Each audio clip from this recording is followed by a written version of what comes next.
first, could you say, hi, my name is Lupita Nyong'o, and this is my hair story. You said my name so well. Thank you. You know, I practiced. Aww. I had to come correct. Thank you.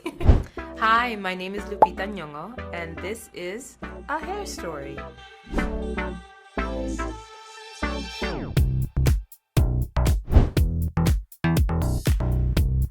I love this.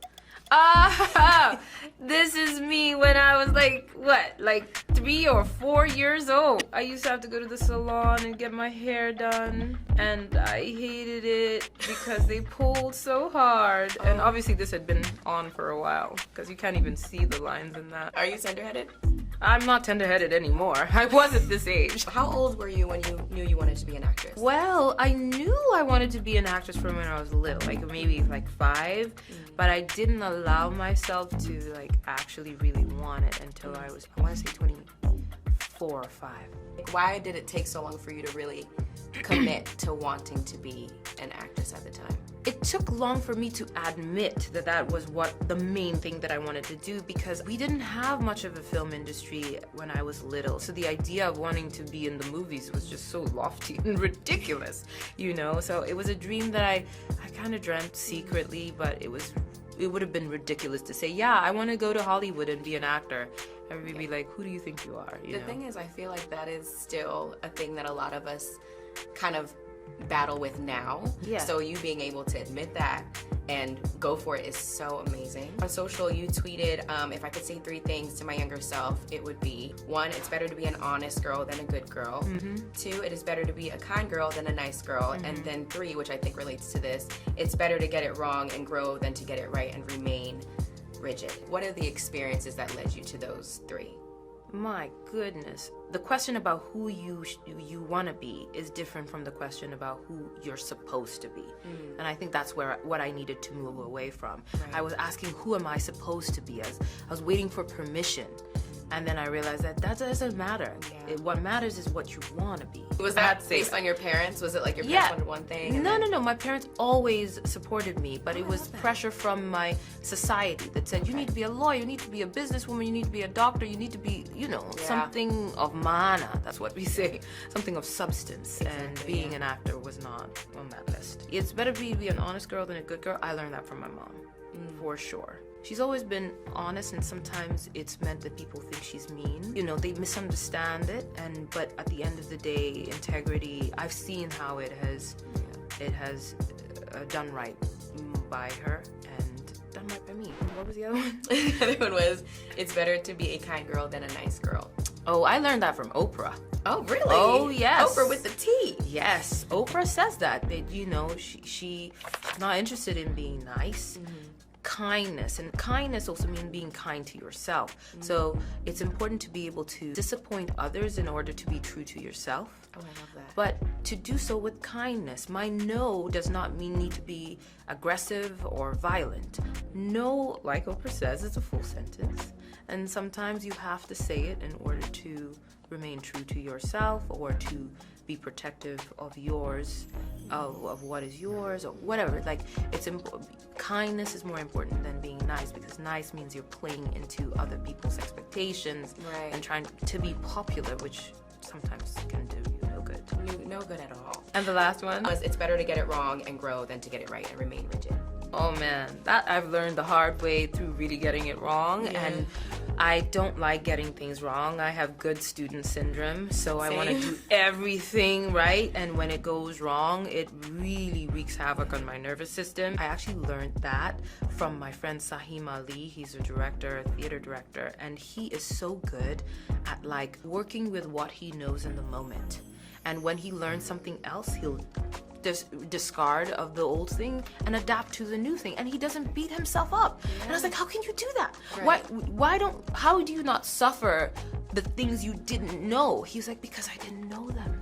I'm like, damn. Yeah. It's so simple, but it's so deep. It is deep. So deep. You can only work with what you know when you know it. Now let's go to the next one. High school. Hey, you know Bo in Days of Our Lives? That's what I was trying to go for. Oh, really? This was my Bo look. You had a perm there. So what was the decision? Was it yours or your mom? I begged for years. It was actually my dad that convinced my mom to let me relax my hair. My mom wouldn't let me do it, and I had such poor self-esteem.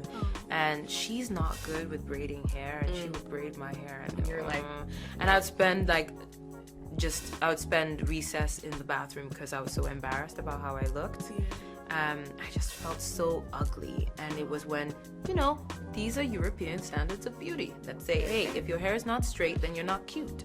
And I wanted to get my hair straightened, and my mom wouldn't let me. And one day my dad intervened on my behalf. As he should. And I didn't know he did this, but the next day I went to school, and unusually my mom showed up at recess and took me to the salon to get my hair relaxed. Wow. She took me out of school to do it. Wow. It was a very special moment. Black Panther. This is Nakia in her Dora Milaje outfit that she really didn't want to wear. I really wanted to wear it though. But the hair. So tell us about the hair. Oh yes, of course, there. the hair. Yes. We're here to talk about hair, folks, not the Dora Milaje outfit. Well, these are Bantu knots. When we were coming up with the look for Nakia, Camille friend and I were discussing what is a look that would be like low maintenance, what that would be realistically low maintenance for a warrior to have. And Bantu knots came to mind. They're cute, but they're very, very user-friendly. You know? They're versatile. So on the red carpet, you ate all of them. There's two eat with these hairstyles, okay? Okay, So how do you see your role in changing the global perception of natural hair in Hollywood and just in these spaces? Natural African hair was not a popular thing in Hollywood because you see, when I was coming up, on the cover of Essence and Ebony, there was always straight hair. It was very rare that you would see kinky hair on the cover. And I remember graduating from college and people asked me, what are you going to do with your hair? I'm like, it's short. I'm not going to do anything. This is it. And it wasn't a defiance. It was just my truth. And I was like, I've got to be enough. Yes. And now that I have the platform, I love to show the versatility of African hair. It's like clay.